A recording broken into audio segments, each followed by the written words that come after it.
Hey guys, Lord Naren White here, the Holy Ghost, the one true God. Back with you with the next video in my series reading The Call of the Wild by Jack London. Without further ado, returning to The Call of the Wild as read by Lord Naren White.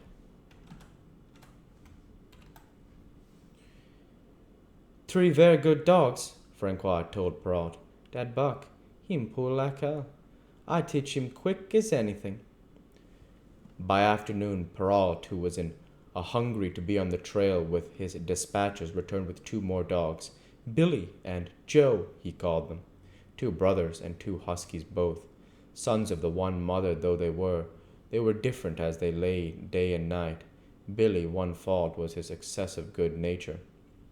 Billy's, while Joe was the very opposite, sour and introspective, with a perpetual snarl and a malignant eye. Buck received them in comradely fashion. Dave ignored them, while Spitz proceeded to thrash first one and then the other. Billy wagged his tail appeasingly, turned to run when he saw that appeasement was of no avail, and cried, still appeasingly, while Spitz's sharp teeth scored his flank. But no matter how Spitz circled, Joe whirled around on his heels to face him, mane bristling, ears laid back, lips writhing and snarling, jaws clipping together as fast as he could snap, and eyes diabolically gleaming, the incarnation of belligerent fear. So terrible was his appearance that Spitz was forced to forego disciplining him. But to cover his own discomfiture, he turned upon the inoffensive and wailing Billy and drove him to the confines of the camp. But by evening, Perrault secured another dog, an old husky, long and lean and gaunt, with a battle-scarred face and a single eye which flashed a warning of prowess that commanded respect. He was called Solex, which means the angry one.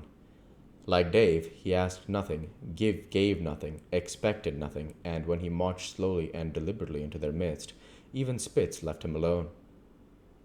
He had one peculiarity which Buck was unlikely enough to discover.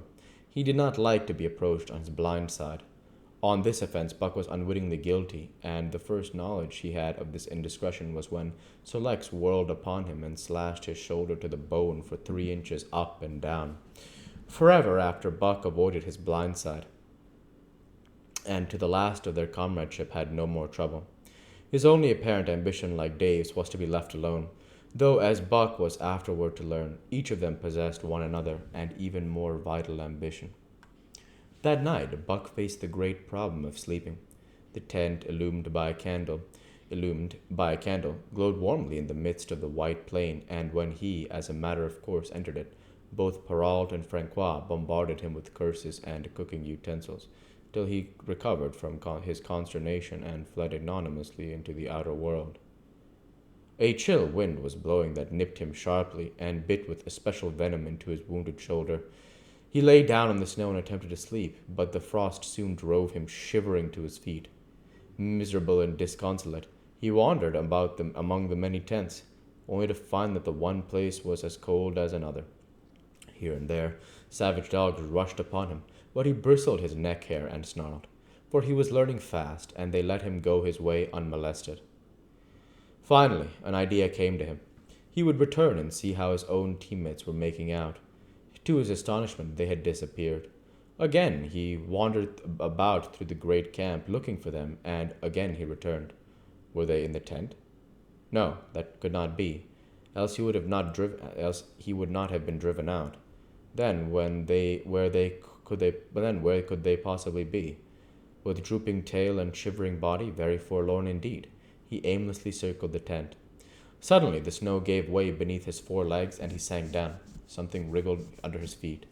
He sprang back, bristling and snarling, fearful of the unseen and unknown.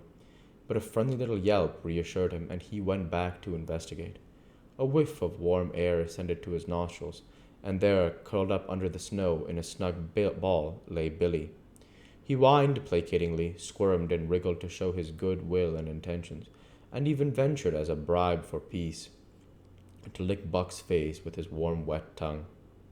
Another lesson. So that was the way they did it, eh?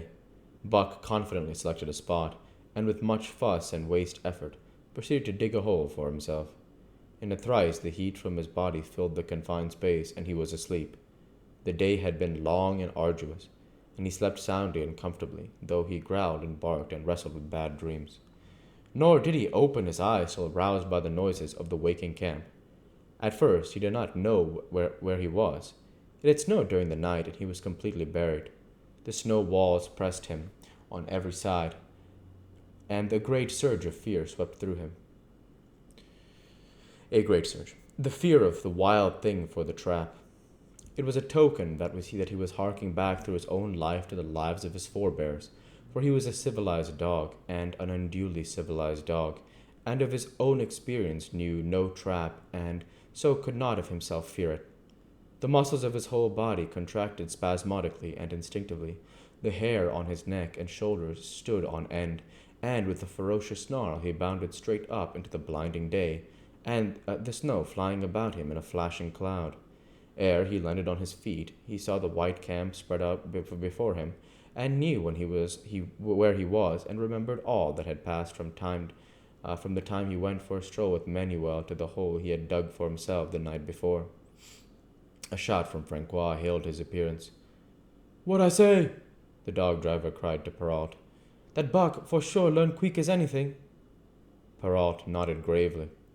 As courier for the Canadian government bearing important dispatches, he was anxious to secure the best dogs, and he was particularly gladdened by the possession of Buck. 3 more huskies were added to the team inside an hour, making a total of 9, and before another quarter of an hour had passed, they were in harness and swinging up the trail toward Dea Canyon. Buck was glad to be gone, and though the work was hard, he found he did not particularly despise it. He was surprised at the eagerness which animated the whole team, and which was communicated to him. But still more surprising was the change wrought in Dave and Sol-leks. They were new dogs utterly transformed by the harness. All passiveness and unconcern had dropped from them. They were alert and active, anxious that the work should go well, and fiercely irritable with whatever, by delay or confusion, retarded that work. The toil of their traces seemed the supreme expression of their being, and all that they lived for, and the only thing in which they took delight. Dave was wheeler, or sled dog. Pulling in front of him was Buck. Then came Sol-leks, and the rest of the team was strung out ahead, single file to the leader, which position was filled by Spitz.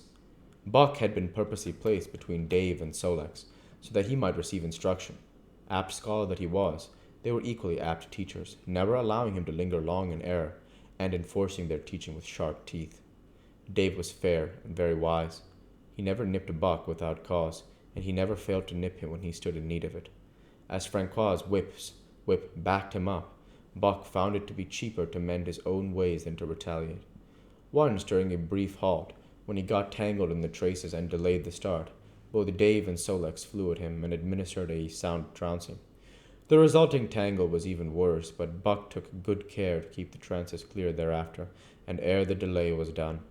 So well had he mastered his work, his mates about ceased nagging him. Francois's whip snapped less frequently, and Perrault even honored Buck by lifting up his feet and carefully examining them.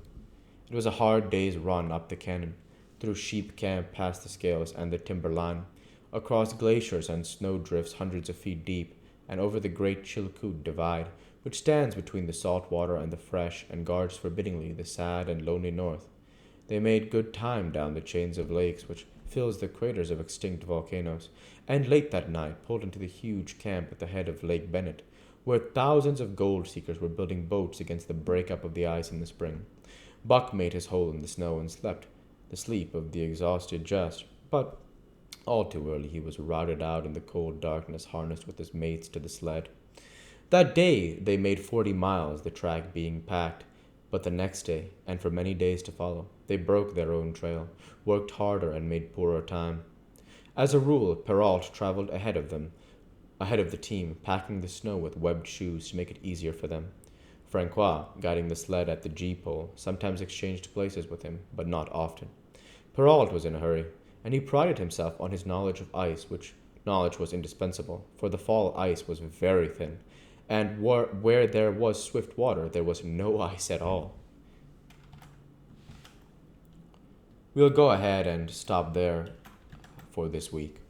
As usual, I want to say thank you for watching, and I hope you enjoyed. Please Like, comment, and subscribe as it greatly helps the channel. Light be with you all. Take care and thanks again.